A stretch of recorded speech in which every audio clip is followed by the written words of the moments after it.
एक गांव में करीब 30 परिवार रहते हैं और इनमें से 20 परिवारों में अच्छे पढ़े लिखे बेहतरीन डॉक्टर हैं। इसके अलावा इसी गांव के परिवारों में 5 लोग ऐसे हैं जिनके बच्चे एमबीबीएस की डिग्री अगले कुछ सालों में ले लेंगे, यानी कि वो भी आने वाले समय के चिकित्सक हैं। बहरहाल इस गांव को एमबीबीएस डॉक्टरों का गांव भी कहा जाता है।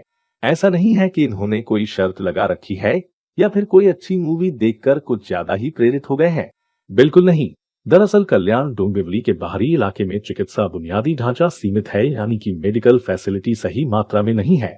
और अगर यहाँ कोई डॉक्टरी इमरजेंसी आ जाती तो यहाँ के लोगों को कम से कम 5 किलोमीटर दूर डोंबिवली के पास प्राइवेट हॉस्पिटलों में जाना पड़ता था। कहा जाता है कि यहाँ आज भी प्राइमरी हेल्थ सेंटर कम है और अगर है भी तो वहाँ पर चीजें पर्याप्त मात्रा में नहीं है।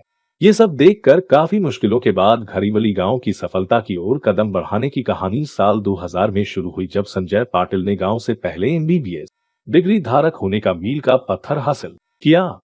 उनकी उपलब्धि ने अन्य युवाओं को इस पेशे को अपनाने के लिए प्रेरित किया। डॉक्टर पाटिल ने जिला परिषद स्कूल में पढ़ाई की और छात्रवृत्ति यानी कि स्कॉलरशिप के पैसे से अपनी शिक्षा पूरी की। यहाँ के अधिकतर बच्चे स्थानीय स्कूलों में पढ़े हैं। अपने संघर्ष के दिनों को याद करते हुए डॉक्टर पाटिल कहते हैं कि जब उन्होंने एचएससी के एग्जाम दिए उसी समय उन्होंने अपने पिता को खो दिया और तब उनके भाई ने उनके सपनों को हासिल करने में उनकी मदद की।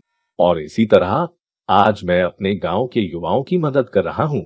इसी के साथ जब मैं छोटा था तो मैं कल्पना करता था कि यदि कोई व्यक्ति दर्द से पीड़ित होकर डॉक्टर के पास जाता है और डॉक्टर उसकी सभी समस्याओं का समाधान कर देता है तो वह लगभग भगवान के समान है। यह प्रोफेशन कितना सुंदर है। आप एक ही समय में पैसा, सम्मान और आशीर्वाद कमा सकते हैं। इसके अलावा गांव के पूर्व सरपंच सुभाष पाटिल कहते हैं, आज हर कोई सोचता है कि अगर संजय पाटिल ऐसा कर सकते हैं तो दूसरे क्यों नहीं कर सकते।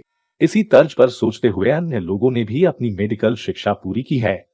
वे अब एक ऐसा अस्पताल बनाने की योजना बना रहे हैं जहां गांव के डॉक्टर आ सके और गरीबों को मुफ्त सेवाएं दे सके। लेकिन अब तुम लोग अपनी राय बताओ कमेंट सेक्शन में लिखकर। वीडियो को लाइक कर, वीडियो को शेयर कर, इन्फोग्रिल्स शॉर्ट्स यूट्यूब चैनल को सब्सक्राइब कर लो।